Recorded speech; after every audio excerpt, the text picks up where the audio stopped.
అమెరికాలో ఉన్నటువంటి కొన్ని పరిశ్రమల్లో విదేశీ ఉద్యోగుల అవసరం ఉంది అంటూ డొనాల్డ్ ట్రంప్ ఇప్పుడు చేసినటువంటి ఒక పోస్ట్ సంచలనంగా మారింది. దానికి కారణం ఏంటంటే విదేశీ ఉద్యోగుల విషయంలో గతంలో డొనాల్డ్ ట్రంప్ వైఖరిని చాలామంది ఎండగట్టినటువంటి నేపథ్యంలోనే విదేశీ ఉద్యోగుల విషయంలో ఇప్పుడు డొనాల్డ్ ట్రంప్ యూటర్న్ తీసుకున్నట్లుగా ఈ పోస్ట్ ద్వారా అర్థమవుతుందంటూ కొంతమంది అభిప్రాయాన్ని వ్యక్తం చేస్తున్నారు. ఈ నేపథ్యంలోనే ఈ అంశం మీద మనం పూర్తి స్థాయిలో విశ్లేషణ చేసుకుందాం.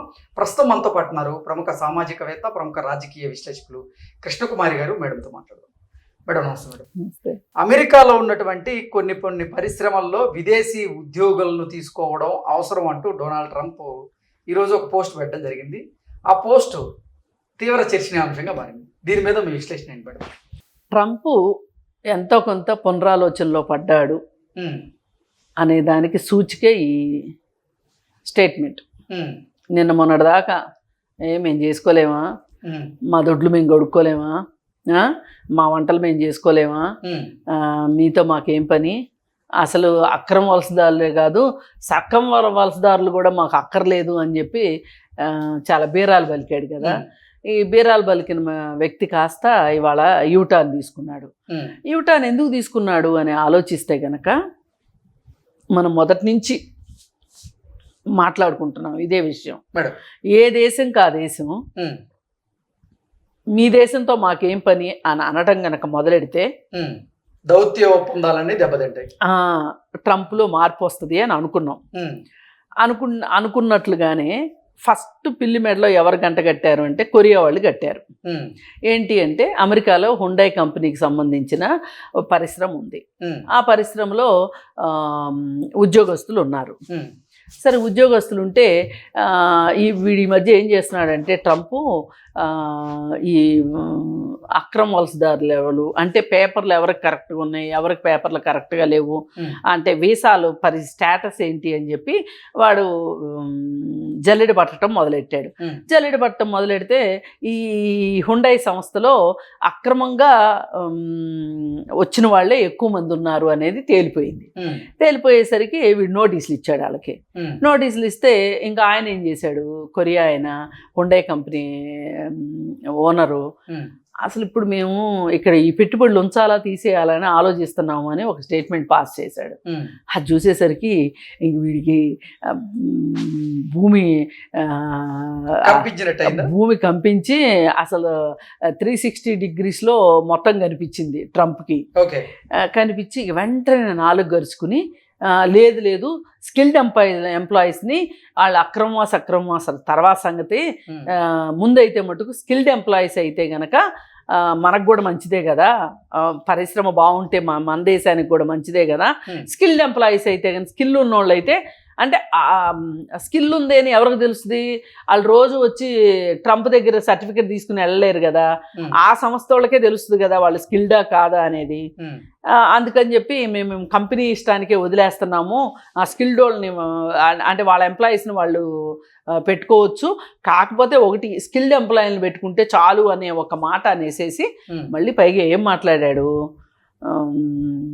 ఆ స్కిల్డ్ ఎంప్లాయీస్ దగ్గర మన వాళ్ళు నేర్చుకుంటారు, పని నేర్చుకుంటారు, తద్వారా మన వాళ్ళకి కూడా స్కిల్ వస్తుంది కదా అని చెప్పి ఒక ముక్క ఇంపిచ్చాడు అనమాట. అంటే ఇప్పుడు వాళ్ళు వీళ్ళకి పని ఎప్పుడు నేర్పాలి, వీడు అనుకునే Americans, native Americans, local Americans పని ఎప్పుడు నేర్చుకోవాలి, వీళ్ళందరూ నేర్చుకునే లోపు ఇప్పుడు ఆల్రెడీ సంవత్సరం అయింది అయ్యగారు వచ్చి, ఇంకో 3 ఏళ్లలో తిలోదకాలే ట్రంప్కి. ఈసారి మళ్ళీ ప్రధాని అయ్యే అవకాశం లేదు, అసలు పోటీ చేయడానికి అర్హత లేదు. ఎవరైనా 2 సార్లే. ఇప్పుడు ఈయనేదో అది మారుస్తానని కూడా అంటున్నాడు, కానీ ఈలోపు ఈయనకి వయసు అయిపోయే ప్రమాదం ఉంది. ఇప్పటికే ప్రేతకళ కనిపిస్తుంది ట్రంప్ మొహంలో. ఇప్పుడు గెలిచిన రోజుకి ఇవాళకి చాలా తేడా వచ్చేసింది ట్రంప్ విషయంలో. ఆ మధ్య అనారోగ్యం పాలయ్యాడని కూడా అన్నారు. అంటే కొట్టొచ్చినట్టు కనిపిస్తుంది ప్రేతకళ. ఎందుకంటే ఎంత బయట సమస్యలు, అలా అని మనం ఏమన్నా నోరు దగ్గర పెట్టుకుంటామా? నోరు దగ్గర పెట్టుకో. అంటే ఆయన మాట తీరు, ఆయన వ్యవహార శైలి, ఆయన వైఖరి మొదటి నుంచి వివాదాలకు దారితీసింది. పైగా ఇప్పుడు అతను ఇంకా కొంగదీసిన విషయం ఏంటి అంటే, అతను భయపడింది ఏంటి అంటే, ఇప్పుడు అతను అనుచరుడిని ఒక అతన్ని కాల్చి కిర్క్ని కాల్చి చంపారు. ఈ కాల్చి చంపిన కుర్రాడు 22 ఏళ్ల కుర్రాడు. ఈ కిర్క్ కూడా దాదాపు 22 ఏళ్ల క్రితమే మొదటగా రాజకీయాల్లోకి వచ్చాడు. 22 సంవత్సరాల వయసులో. ఇప్పుడు అతని వయసు అంతా చేసి 32 ఏళ్ళు. ఆ కిర్క్ది చనిపోయిన వాడి వయసు 32 ఏళ్లే. ఈ 32 ఏళ్ళకే వాడు చేయగలిగినంత విధ్వంసం చేసేసాడు అమెరికాలో. చేసేస్తే ఇంకా అయ్యా నువ్వు ఈ భూలోకంలో ఉండటానికి అంత అర్హత లేదు నీకు, నీ వల్ల నష్టం తప్పితే లాభం కనపట్టలేదని బ్యాలెన్స్ షీట్ వేసేసి అతను వచ్చి కాల్చేశాడు. ఆ కాల్చేటప్పుడు కూడా అతను ఏం రాశాడు అంటే అతన్ని ఫ్యాసిస్ట్గా గుర్తించాడు. కిర్క్ని కాల్చాడు. కాలిస్తే ఆ లోకల్గా ఉన్న ఎవరైతే మ్యాజిస్ట్రేట్ ఉంటాడో అతనికి ఈ కుర్రవాడు బాగా తెలుసంట. కాల్చిన కుర్రవాడు చాలా మంచి కుర్రవాడు, చదువుకున్నవాడు, మంచి కుటుంబం నుంచి వచ్చాడు.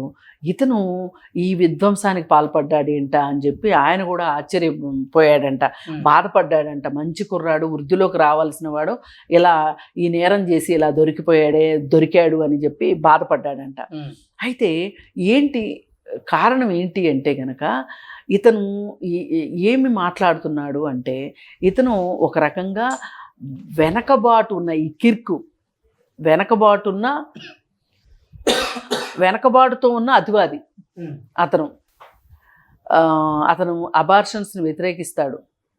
ఆడవాళ్ళకి హక్కులు అవసరమా అంటాడు. అలాగే క్రైస్తవులే ఉండాలి, పాత క్రైస్తవులు ఉండాలి అంటాడు, పాత అమెరికన్స్ ఉండాలి అంటాడు. ఇవన్నీ ఈ కాలంలో ఒక 32 ఏళ్ల కుర్రాడు మాట్లాడవలసిన మాటలేనా ఇవి అసలు? అంటే ఈ కాలంలో పైగా అతను ఎల్జిబిటిక్యూ హక్కులు వాళ్ళు ఉంటారు కదా, లెస్బియన్స్, వాళ్ళకి సంబంధించి ఇప్పుడు ట్రంప్ వచ్చి రావటంతోనే స్వలింగ వివాహాల్ని నేను ఒప్పుకోను అని చెప్పి అతను చట్టం కూడా చేయటానికి సిద్ధపడ్డాడు. అంటే ఇవన్నీ ఇలాంటి ఆలోచన భావాలు ఎవరికి ఉంటాయి అంటే బాగా వెనకబడిపోయిన వాళ్ళకే ఉంటాయి. ఇప్పుడు ఇవన్నీ ప్రపంచంలో వస్తున్న మార్పులు. ఈ వస్తున్న మార్పులకి అనుగుణంగా ఒకప్పుడు ఒక మహిళ వెళ్ళి నేను అబార్షన్ చేయించుకుంటాను అంటే కుదరదు, నీ భర్త సంతకం కావాలి అని అడుగుతారు. ఇవాళ మేజర్ అయిన ఒక మహిళ పెళ్ళి అయినా పెళ్ళి కాకపోయినా నేను అబార్షన్ చేయించుకుంటాను అంటే అబార్షన్ చేసే నీ భర్త సంతకం కావాలి అని అడగరు హాస్పిటల్లో. ఇప్పుడు అమెరికాలో ఇతను ఏమంటాడు అంటే అబార్షన్ చేసుకోవడానికి వీలు లేదంటాడు. అంటే ఎంత వెనకబడతాను ఆలోచించండి. అంటే ఇవి కొత్తగా వచ్చిన హక్కులు మహిళలకి. ఈ మహిళలకి ఇలాంటి హక్కులు ఉండకూడదు అనడం ఎంత వెనకబడతాను. మరి అందుకే అతన్ని కాల్చి చంపారు. ఇప్పుడు అతన్ని కాల్చి చంపటం కూడా ఒక రకంగా ట్రంప్కి భయం వేస్తుంది. ఒక రకంగా అతను కుడిభుజం లాంటి వాడు ట్రంప్కి. అసలు ట్రంప్ గెలుపుకి కూడా అతనే అంటే సోషల్ మీడియాని అతను హ్యాండిల్ చేశాడు. అంటే ట్రంప్ నోట్లోంచి వచ్చే మాటల్ని ఇతనే ప్రచారం చేశాడు. అలాంటి వాడు తన కుడిభుజం లాంటి వాడు నీ కాల్ చేశారు అంటే ఇక నెక్స్ట్ నేనేనా అనే ఒక భయం కూడా పట్టుకుంది ట్రంప్కి. అందుకే ఇప్పుడు ఇంకా రోజుకి ఇప్పుడు ఇక ట్రంప్ వెనకడుగేయటం మొదలెట్టాడు. ఇది మొదటి సూచిక అనమాట. ఖచ్చితంగా మార్పు మొదలైంది. ఏదో అంటారు చూడండి, చేదస్తపు మొగుడు చెప్తే ఎండు గిల్తే ఏడుస్తాడు అంటారే, ఆ విధంగా ట్రంప్ అక్కడ దాకా తెచ్చుకున్నాడు. ఇప్పుడు తెచ్చుకొని ఒక రకమైన భయం అయితే మటుకు భయాందోళనలకి గురయ్యాడు ట్రంప్ అనేది మటుకు క్లియర్ కట్గా అతని హావభావాల్లో కూడా తెలిసిపోతుంది ట్రంప్లో. అందుకని ఏంటి అంటే పెట్టుబడులన్నీ వెళ్ళిపోతాయి అనే ఒక భయం ఒకటి. రెండోది ఏంటి అంటే తన అనుచరుని కాల్చివేయడం ఒకటి. ఇక నేను ఇప్పుడు పునరాలోచనలో పడాలి అనే ఒక ఉద్దేశంలోకి ట్రంప్ వచ్చాడు అనేది అర్థమైపోతుంది మనకి. ఇంకా చాలా సంచలన నిర్ణయాలు తీసుకుంటాడు ట్రంప్ రాబోయే రోజుల్లో. Okay madam, thank you.